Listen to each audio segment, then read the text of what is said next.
Welcome. Today, we're going to guide you on how to easily view the posts you've liked on Facebook. Keeping track of the content you engage with is a great way to stay connected with your friends and interests. Let's walk through the steps. To begin, open the Facebook app on your Android device. Once you're in the app, tap on your profile picture located at the top right corner of the screen. This will take you to your profile where you can access various settings and features. Next, locate the three dots under your name and tap on them. This will open a menu with additional options.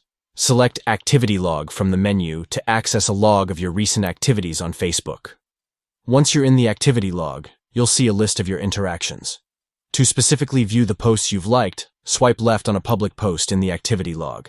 Then, tap on Likes and Reactions to see the posts where you've expressed your appreciation.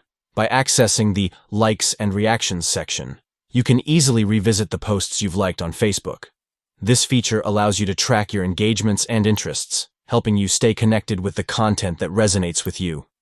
Utilize the Activity Log and Likes and Reactions feature on Facebook to effectively manage and monitor your liking activity. By staying informed about your interactions, you can continue to engage with the content that matters to you. By following these steps, you can efficiently view the posts you've liked on Facebook. Stay tuned for more valuable tips and tricks to enhance your social media experience. Thank you for watching.